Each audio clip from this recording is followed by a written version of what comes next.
श्रीराम जय राम जय जय राम, श्रीराम जय राम जय जय राम, श्रीराम जय राम जय जय राम. श्रीराम समर्थ. पैसा हा नीतिधर्मानेच मिळवावा, तो वाटेल त्या मार्गाने मिळवणे इष्ट नाही. एक लक्षात ठेवावे की पैसाच मिळवणे हे हलक्या माणसाचे काम आहे. आपले खरे काम भगवंत मिळवणे हे आहे. आपले खरे काम भगवंत मिळवणे हे आहे. श्री महाराज. पैसा नीतीने मिळवावा.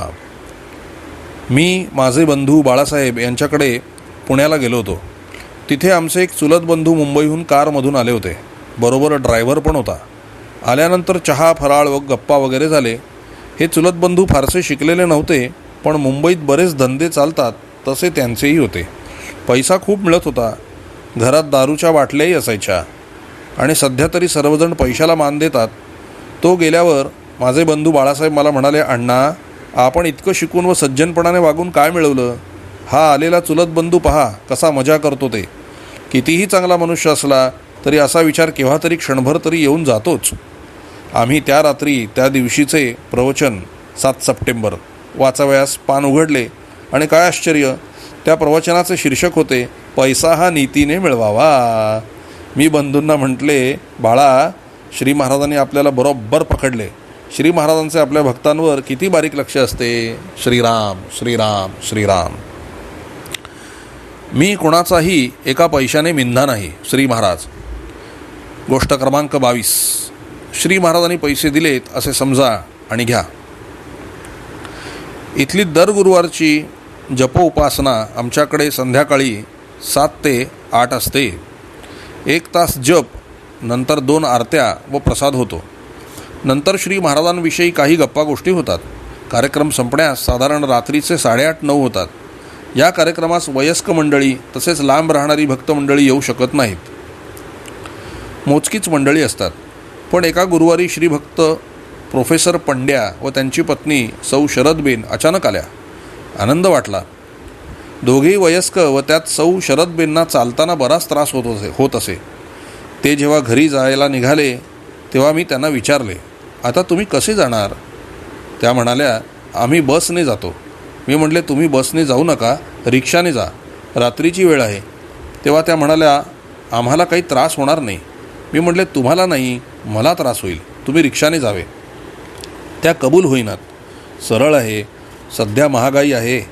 प्रत्येकाला पैशाचा विचार करावा लागतो. माझ्या ते लगेच लक्षात आले. मी सौ पंड्यांना आतल्या खोलीत घेऊन गेलो व त्यांच्या हातात 10 रुपयाची नोट देऊ लागलो व म्हटले, हे पैसे घ्या व रिक्षाने जा. त्या पैसे घेण्यास तयार नव्हत्या. तेव्हा मी चटकन म्हणालो, श्री महाराजांनी दिलेत असे समजा आणि घ्या. तिथे वरच श्री महाराजांचा फोटो लावलेला होता. त्याबरोबर त्यांनी ती 10 रुपयाची नोट घेतली. पुढे ते घरी कसे गेले ते मला माहीत नाही. दुसऱ्या दिवशी का कोणास ठाऊक, मी सकाळी घराच्या बाहेर पडलो.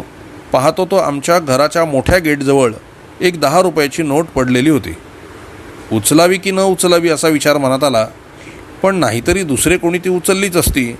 म्हणून मी ती नोट घेतली व पत्नीला सांगितले, ही नोट बाहेर पडलेली मिळाली आहे, ती घर खर्चात वापरू नये, प्रसाद वगैरेसाठी वापरावी. त्यावेळी माझ्या लक्षात काही आलेच नाही. साधारण 1.5-2 महिन्यानंतर सौ शरदबेनचे डोळ्याचे ऑपरेशन झाले होते.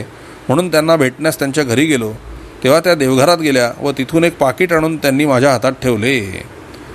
त्या पाकिटावर लिहिले होते, श्री महाराजांचा प्रसाद, अण्णासाहेबांनी दिलेला. वर दिनांकही घातला होता. त्यात मी दिलेली 10 रुपयांची नोट होती व त्या पुढे म्हणाल्या, ही नोट आल्यावर दुसऱ्याच दिवशी त्यांना म्हणजे प्रोफेसर पंड्यांना गुजरात सरकारकडून ₹50,000चा चेक आला. प्रोफेसर पंड्यांच्या पेन्शनविषयी गेले 3-4 वर्षे कटकट चालली होती व निकाल प्रोफेसर पंड्यांच्या बाजूने लागला. त्यांना ती शकुनाची वाटली व म्हणून त्यांनी ती नोट पूजेत ठेवली. आणि मग माझ्या डोक्यात विचार चमकला, मला दुसऱ्याच दिवशी ती 10 रुपयांची नोट का मिळाली? मी म्हटले होते, श्री महाराजांनी दिली असे समजून ती घ्या, पण नोट मी दिली होती. श्री महाराजांनी ती मला लगेचच परत केली. श्री महाराजांनी जास्ती कमी न देता हिशोब अगदी बरोबर ठेवला. मला आश्चर्य वाटले व आनंदही वाटला. श्रीराम श्रीराम श्रीराम. गोष्ट क्रमांक 23. श्री महाराजांनी आईस्क्रीम दिले. ही दुसरी 10 रुपयाची गोष्ट ही तशीच मजेशीर आहे. त्याचे काय झाले, नागपूरहून श्री बाबासाहेब कुलकर्णी व तेथील आणखी काही भक्त श्री महाराजांच्या पादुका घेऊन आमच्याकडे आले होते. सर्व आनंदच होता. उपासना, नामस्मरण वगैरे सर्व कार्यक्रम छान झाले व संध्याकाळी 7:30-8च्या सुमारास नागपूरची मंडळी निघाली. उन्हाळ्याचे दिवस होते. आमचा फ्रीज बिघडलेला होता व त्यामुळे थोडा त्रास झाला होता. नंतर घरी इथली अहमदाबादची भक्त मंडळी होती. त्यात कोणीतरी म्हणाले, अण्णा आईस्क्रीम खावेसे वाटते. तेव्हा मी म्हटले, त्यात काय कठीण आहे, मी पैसे देतो. मी मनोहरला म्हटले, जा रे सगळ्यांसाठी आईस्क्रीम घेऊन ये. तेव्हा माझी पत्नी म्हणाली, आज तुम्ही काय आईस्क्रीम देता, आज श्री महाराज आईस्क्रीम देतील. मलाही मजा वाटली व मी मनोहरला म्हटले, तिथे श्री महाराजांच्या समोर श्री भक्तांनी पैसे ठेवलेत, ते सर्व घे व आईस्क्रीम आण. श्रींपुढे जमलेले ते पैसे, श्रींचे पैसे, त्याने सर्व पैसे नीट गोळा केले. ते ₹500 होते. तो व श्री भाऊ कुलकर्णी आईस्क्रीम घ्यावयास गेले. त्याला 510 रुपये पडले. तेव्हा मनोहरने त्याच्याकडचे 10 रुपये दिले. त्यात विशेष काही नाही. सर्वांना आईस्क्रीम मिळाले. सर्वांना आनंद वाटला व कार्यक्रम संपला. दुसऱ्या दिवशी सकाळी मनोहर टेबलावर मांडलेली श्रींची आरास आवरायला गेला.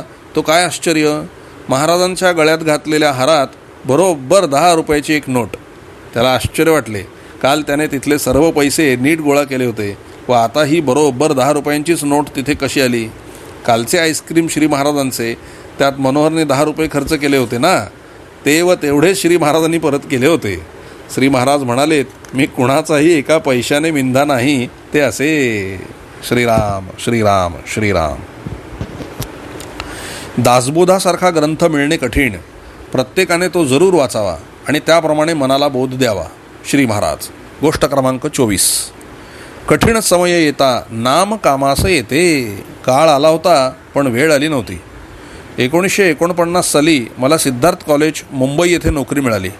मुंबईला माझ्या पगाराच्या दृष्टीने जागा मिळणे कठीण, पण सुदैवाने माझ्या मामांनी डोंबिवली ठाकुर्ली येथे 2-2 खोल्यांचे असे 4 ब्लॉक्स बांधले होते. त्यातील एका ब्लॉकमधील बाहेरची एक खोली भाड्याने मिळाली. त्या खोलीला बाहेर ओटा होता. आम्ही दोघेच होतो तेव्हा सर्व ठीकठाक होते. आमच्या बाजूच्या मागच्या खोलीत वामन नावाचा एक तरुण व त्याची पत्नी राहत होते. दोन्ही खोल्यांच्या मधल्या दरवाजाला कडी होती. श्री वामन सर्व दृष्टीने गरीब होता. स्वभाव अगदी गरीब व सालस व परिस्थितीही गरीब. तो एका गिरणीत कामाला जात असे. गिरणीत दिवसपाळी रात्रपाळी असायची. ज्यावेळीची ही गोष्ट मी लिहित आहे तेव्हा तो रात्री 12:30-1ला घरी येत असे. ही अशाच एक रात्रीची गोष्ट आहे.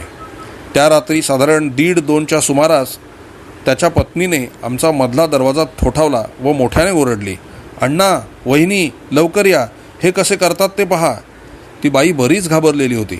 आम्ही मधला दरवाजा उघडून त्यांच्या खोलीत गेलो. तो वामन काही विचित्रच परिस्थितीत होता. त्याचे डोळे विस्फारित होते. प्रकरण काही निराळेच वाटले. त्याला काहीतरी बाहेरची बाधा झाली असावी. तो अगदी तर्र झाला होता. आजूबाजूची 2-4 मंडळी आली होती. त्यांना तो आवरेनासा झाला. आता काय करणार. मी त्याच्याजवळ जाऊन प्रेमाने त्याच्या डोक्यावरून हात फिरवला व वामन म्हणून हाक मारली. तसा तो तडकला व बाजूला सरकला. मला जोरजोरात शिव्या देऊ लागला आणि जवळच ओट्यावर असलेला वरवंटा घेऊन मला मारण्यास हात वर केला. मी बरोबर 2 भिंतींच्या कोपऱ्यात सापडलो होतो. तिथून निसटून जाण्यास जागा नव्हती. वरवंटा हातातून सुटला असता तर माझा कपाळ मोक्ष होणार हे नक्कीच. कसे कुणास ठाऊक मी मोठ्याने श्रीराम जय राम जय जय राम म्हणण्यास सुरुवात केली व इतरांनाही म्हणण्यास सांगितले. एका क्षणात जादूसारखा त्याच्या हातातील वरवंटा फुलासारखा खाली आला व तो लगेच निश्चेष्ट होऊन गादीवर आडवा झाला. मी सुटकेचा श्वास सोडला. मी माझ्या पत्नीला श्री महाराजांचा अंगारा आणण्यास सांगितला व तो त्याच्या कपाळाला लावला. रात्री तो शांतपणे झोपला. सकाळी त्याची बायको त्याला घेऊन आमच्याकडे आली व नवऱ्याला म्हणाली, अगोदर अण्णांची माफी मागा. मी म्हटले, काय झाले ते त्याला काहीच माहिती नाही. रात्री येताना त्याला कुणीतरी झपाटले असावे. आणि मग दासबोधातील नामस्मरण समासातील ओवी आठवली. भूत पिशाच्च नाना छंद, ब्रह्मगृह ब्राह्मण संबंध, मंत्रचळ नाना खेद, नामनिष्ठे नासती. जानकी जीवनस्मरण जय जय राम. श्रीराम श्रीराम श्रीराम. सद्गुरू इच्छित कामना पूर्ण करतात, पण त्या कोणत्या. सद्गुरूंचा सहवास घडावा, त्याची पुष्कळ सेवा घडावी, त्याला शरण जावे, अंतरंग त्याच्या प्रेमाने भरून जावे इत्यादी वासना तो पूर्ण करतो. श्री महाराज. गोष्ट क्रमांक 25. मला रघुपती राघव राजाराम भजन ऐकू येईल का. ही गोष्ट 1949 सालची आहे. मी नुकताच पुण्याहून मुंबईला नोकरीनिमित्त आलो होतो. मी डोंबिवलीला राहत होतो. दर रविवारी पुण्यात चालणाऱ्या उपासनेची मला तीव्रतेने आठवण होत असे. त्यावेळी डोंबिवलीस तशी श्रींची उपासना नव्हती. एका रविवारी सकाळी मी बाजारात निघालो व इच्छा झाली की मला आज पुण्यात चाललेली रघुपती राघव राजाराम ही धून ऐकू यावी. डोंबिवलीला 2 समांतर मोठे रस्ते आहेत व त्यांना जोडणारे समांतर 4-5 लहान रस्ते किंवा बोळी आहेत. मी एका मोठ्या रस्त्याने माझ्या धुंदीतच मार्केटला चाललो होतो. वाटेत एका गल्लीत भजनाच्या टाळांचा आवाज ऐकला. मला जरा गंमत वाटली, पण ऐकतो तर ते भजन विठ्ठलाचे होते. मी म्हटले, हे काही आमचे भजन नव्हे. पुढे भाजी वगैरे घेऊन दुसऱ्या मोठ्या रस्त्याने परत निघालो. येताना वाटेत दुसऱ्या एका गल्लीत रघुपती राघव राजाराम पतित पावन सीताराम हे भजन व टाळांचा गजर ऐकला. माझ्या कानांवर विश्वास बसेना. हे खरे आहे का खोटे आहे, का मला भ्रम झाला आहे हेच कळेना. मी रस्त्यातच थबकून स्तब्ध उभा राहिलो. पाहतो तो त्या गल्लीतून तोंडाने मोठ्याने रघुपती राघवची धून म्हणत हातात झांजा व काखेला झोळी घेतलेली 5-6 उंच व धिप्पाड मंडळी बाहेर पडत होती. मला तोंडाकडे पाहण्याचाही धीर झाला नाही. हे काय होत आहे हेच मला कळेना. मी थोड्या वेळाने भानावर आलो तर ती रामदासी मंडळी कुठे गेली ते मला समजले नाही. मी घरी परतलो. माझ्या मनातून तो प्रसंग जात नव्हता. काहीतरी गंमत झाली होती खास. माझ्या मनात रघुपती राघव ऐकण्याची इच्छा व्हावी आणि श्री महाराजांनी ती अशी पुरवावी. आणि मनात झटकन एक विचार चमकला, अरे त्यात आपले श्री महाराज तर नसतील ना. त्यावेळी मी सर्व लाज लज्जा सोडून रस्त्यातच त्यांना साष्टांग नमस्कार घातला असता तर मी सुटलो असतो. मी तसे केले नाही. याचे वाईट वाटले. आलेली संधी गमावली होती, पण आता काय उपयोग. श्रीराम श्रीराम श्रीराम. गोष्ट क्रमांक 26. संत तुलसीदासांच्या श्रीरामचरित मानसचे पारायण. माझ्याकडे बरेच धार्मिक ग्रंथ आहेत. संत तुकारामांची गाथा, ज्ञानेश्वरी, दासबोध वगैरे. तसेच श्री महाराजांच्या विषयीचे ग्रंथ, गुरुदेव रानडे, स्वामी रामदास वगैरेंचे ग्रंथ आहेत. त्यातले बहुतेक मी वाचले आहेत व इतर कोणा भक्तास वाचाव्यास हवे असले तर मी देतो. एक दिवस सहज विचार आला, या सर्व संग्रहात संत तुलसीदासांचे श्री रामचरित मानस हा महत्त्वाचा ग्रंथ नाही व तो असावयास पाहिजे असे वाटले. मी माझा मुलगा मनोहर यास तसे सांगितले. तो ग्रंथ आणला असता तरी मी तो वाचू शकलो नसतो, कारण आता वयोमानामुळे डोळ्याला त्रास होतो व त्यातले जुने हिंदी समजणेही कठीण गेले असते. पण हे श्री महाराजांना कसे कळले कुणास ठाऊक, पण झाले ते मजेशीर झाले. मी हा विचार बोललो आणि त्याच आठवड्यात शनिवारी संध्याकाळी आमच्या पूर्वीच्या घरमालकाचा मुलगा श्री रामभाई दवे आमच्याकडे आला. त्याच्या हातात एक पिशवी होती. तो म्हणाला, अण्णा मला तुमच्याकडे येऊन श्री रामचरित मानस वाचायची इच्छा झाली, वाचू का. मी त्याला नको कसे म्हणणार. श्री महाराजांनी बरोबर पकडले. मी जर ग्रंथ आणला असता तर तो मी वाचला नसता. फक्त लोकांना माझ्याकडे श्री रामचरित मानस ग्रंथ आहे म्हणून सांगितले असते. श्री रामभाई दर शनिवारी संध्याकाळी 7 ते 8 श्री रामचरित मानस वाचण्यास येत असे आणि आम्हा दोघांना समोर बसून ऐकण्याशिवाय गत्यंतर नव्हते. श्री महाराजांनी चांगलीच युक्ती केली होती. संपूर्ण वाचन झाल्यावर तो म्हणाला, आता मी हा ग्रंथ तुमच्याकडेच ठेवतो. शेवटी संपूर्ण श्री रामचरित मानस वाचाव्यास जमले नाही तरी ऐकावयास लागले. श्री महाराजांची कृपाच, दुसरे काय. श्रीराम श्रीराम श्रीराम. गोष्ट क्रमांक 27. श्री महाराज आमच्या घरी कसे आले. 1959 साली ऑगस्ट महिन्यात मी अहमदाबादच्या इंजिनिअरिंग कॉलेजमध्ये प्राध्यापक म्हणून रुजू झालो. इथे येण्यापूर्वी मी मालाडला जाऊन श्री महाराजांना भेटलो व त्यांचे आशीर्वाद मागितले. तेव्हा श्री महाराज म्हणाले, अहमदाबादला जातोस तेव्हा मोठं घर घे. तुझे आईवडील तुझ्याकडे राहावयास येतील. मी इथे आलो तेव्हा 2 खोल्यांचे घर भाड्याने मिळाले. घरमालक सज्जन व धार्मिक होते. आम्ही आनंदात होतो. मी पूर्वी कधी बँकेत गेलो नव्हतो. इथे आल्यावर चेकने पगार मिळतो म्हणून प्रथमच बँक अकाउंट उघडला. पगारात संसार छान चालला होता. फारशी शिल्लक नव्हती. स्वतःचे घर असावे ही कल्पनाही करणे शक्य नव्हते.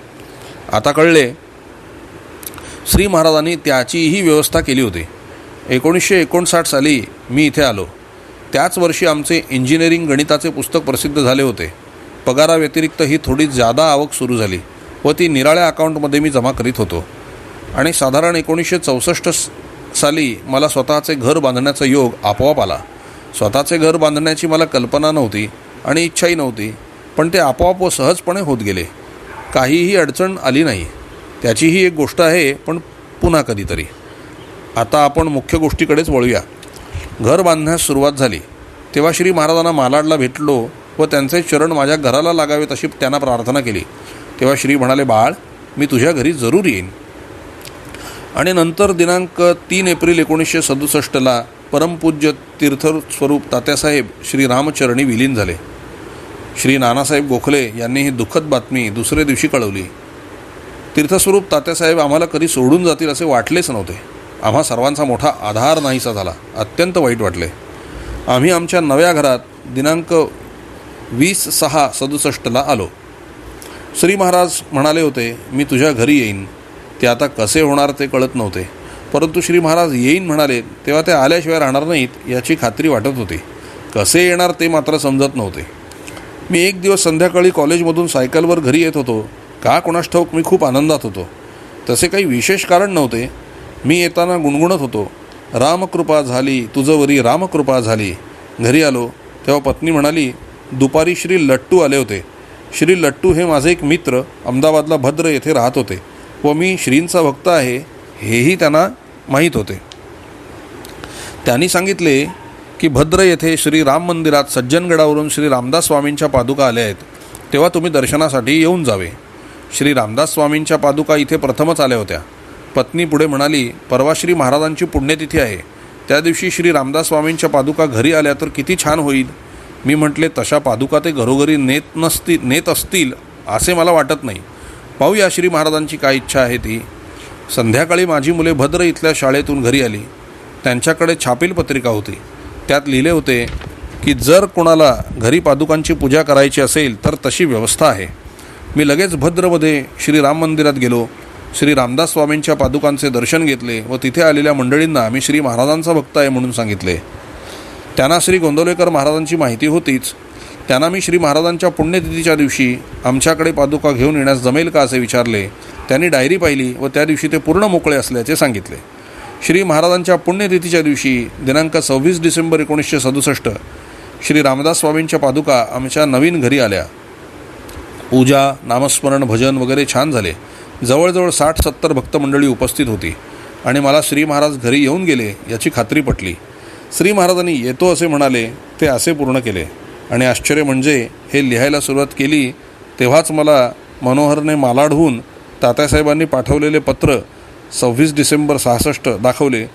त्यात तात्यासाहेबांनी लिहिले होते, अहमदाबाद येथे पुढे येऊ असे श्री महाराजांनी सांगितले आहे. श्री महाराज इथे येऊन गेले यात शंका ठेवण्यास काही जागा आहे का.